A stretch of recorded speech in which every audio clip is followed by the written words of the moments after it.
YouTube channel में आपका स्वागत है। स्टडी क्लासेस विद ताउन। अगर आप इस यूट्यूब चैनल पे नए हो तो बिल्कुल लाइक करें और सब्सक्राइब कर लें ताकि कोई वीडियो अपलोड हो तो सबसे पहले नोटिफिकेशन आप तक पहुंच पाए। तो चलिए शुरुआत करते हैं। तो आज जो हम लोग डिस्कस करेंगे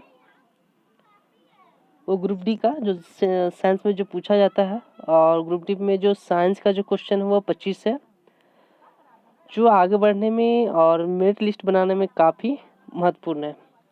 तो चलिए शुरुआत करते हैं जी। क्वेश्चन ये है कि निम्नलिखित में से कौन सा एक भौतिक परिवर्तन है? अंकुर का किण्वन होना, फलों का पकना, बर्फ का पिघलना और दूध से दही जमना। तो इसका राइट आंसर है बर्फ का पिघलना। तो बर्फ का पिघलना जो है ये भौतिक परिवर्तन है। भौतिक परिवर्तन क्यों है?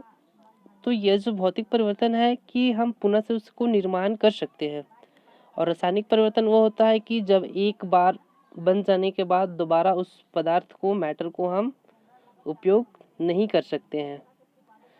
तो यहाँ पे जो है बर्फ का पिघलना ये भौतिक परिवर्तन है। पदार्थ में होने वाला वह परिवर्तन जिस केवल उसमें भौतिक अवस्था में परिवर्तन होता है, उससे रासायनिक गुण का कोई परिवर्तन नहीं होता है, तो उसे भौतिक परिवर्तन कहते हैं। जैसे बर्फ का पिघलना यहाँ पे दिया हुआ है आंसर, और फिर है कांच का टूटना। नेक्स्ट क्वेश्चन है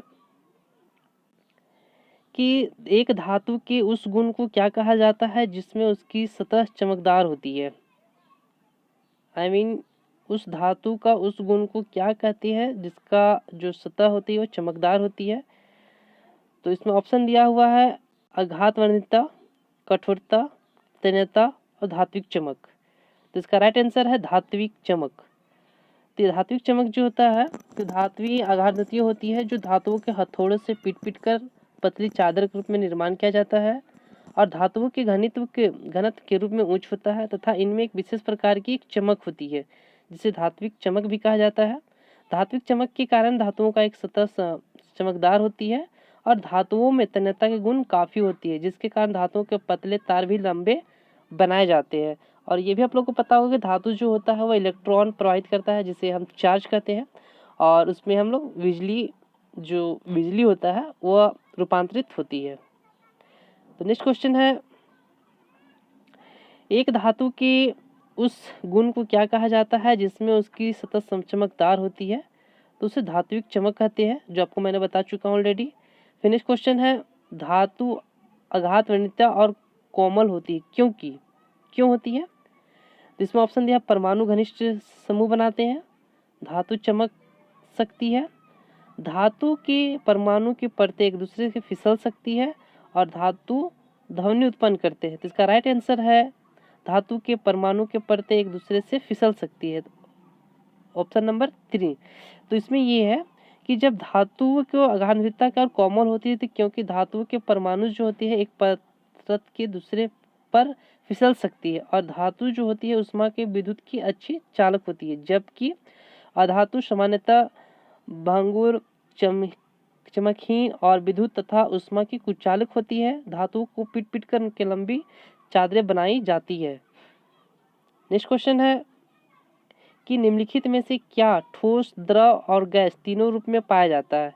तो इसका ऑप्शन है धातु, निष्क्रिय तत्व, अधातु और उपधातु। तो इसका राइट आंसर है अधातु। तो अधातु क्या होती है? धातुओं के भिन्न तत्व अधातु कहलाते हैं। अभी तक ज्ञात कुल तत्वों में धातुओं की संख्या जो है 27 है। कुल अधातुओं की संख्या 27 है, जिसमें 11 गैस है, 15 ठोस है और 1 द्रव है, जैसे नाइट्रोजन, ऑक्सीजन, हाइड्रोजन आदि। तो गैसीय धातु ब्रोमीन तथा अधातु सल्फर, आयोडीन, कार्बन, फास्फोरस के आदि ठोस अधातु होती है। तो इसका राइट आंसर है अधातु, ऑप्शन नंबर 3। फिर नेक्स्ट क्वेश्चन है कि निम्नलिखित में से क्या ठोस, द्रव और गैस तीनों रूप में पाया जाता है? इसका अधातु है, जो मैंने आपको बता चुका पहले से। फिर नेक्स्ट क्वेश्चन है अधातुओं के संबंध में निम्नलिखित में से कौन सा कथन गलत है? तो इसका ऑप्शन है सभी धातु चमकती है और उन्हें पॉलिश किया जा सकता है, बिल्कुल सही है। नेक्स्ट ऑप्शन है सभी धातु पारे के छोड़कर तरल में है और मुलायम होती है। फिर नेक्स्ट क्वेश्चन है, ऑप्शन है सॉरी, सभी धातु की गलनांक और क्वथनांक उच्च होता है, बिल्कुल सही है। और सभी धातु आघातवंदनीय और नमनीय है, तो इसका राइट आंसर है ऑप्शन नंबर बी। तो इसमें यह है कि ऐसे तत्व जो इलेक्ट्रॉन को त्याग कर धन आयन बनाते हैं, जिसे मेटल कहते हैं, तो ऐसा तत्व जो इलेक्ट्रॉन को त्याग कर धन आयन बनाते हैं उसे मेटल कहते हैं। जैसे सोडियम हुआ, पोटेशियम हुआ, आयरन हुआ, कॉपर हुआ, ये सभी जो धातु आघातवंधी होती है और इसे हथौड़ों से पीट पीट कर पतली चादर बनाई जाती है। और जैसे सोना, चांदी सर्वाधिक तन्यता वाली उच्च धातुवी होती है, और सभी जो धातु होती है चमकदार होती है और इन्हें पॉलिश करके उसे चमकीला शाइनिंग बनाया जाता है। नेक्स्ट क्वेश्चन है,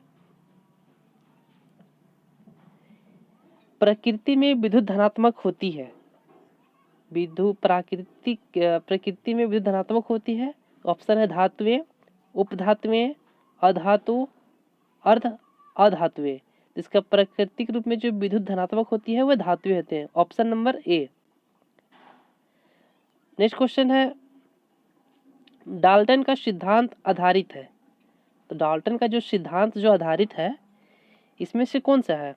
रासायनिक संयोजन के नियम पर, नियम अनुपात के नियम पर, द्रव्यमान संरक्षण के नियम पर, और ऊर्जा संरक्षण के नियम पे। डाल्टन का जो सिद्धांत किस पे आधारित था? तो द्रव्यमान संरक्षण के नियम पर, ऑप्शन नंबर 3। तो इसका राइट ऑप्शन है ऑप्शन नंबर 3। नेक्स्ट क्वेश्चन है, निम्नलिखित में से क्या ठोस, द्रव और गैस तीनों रूपों में पाया जाता है? ऑप्शन है धातु, निष्क्रिय तत्व, अधातु और उपधातु। तो इसका राइट आंसर है अधातु। अधातु क्यों है? धातुओं के से भिन्न तथा अधातु कहलाते हैं। अभी तक ज्ञात कुल तत्वों में अधातुओं की संख्या 27 है, जिसमें 11 से गैस है, 15 ठोस है और 1 द्रव गैस है, जिसमें नाइट्रोजन, ऑक्सीजन, हाइड्रोजन आदि, ब्रोमीन, अधातु, सल्फर, आयोडीन, कार्बन और फास्फोरस आदि ठोस अधातुएं हैं। तो इस तरह से जो क्वेश्चन है वो कंप्लीट होती है। आई होप अगर आप लोग को ये अच्छा लगा होगा तो बिल्कुल ज़्यादा से ज़्यादा लाइक करें और शेयर करें, साथ में कमेंट भी करें। जय हिंद, जय भारत।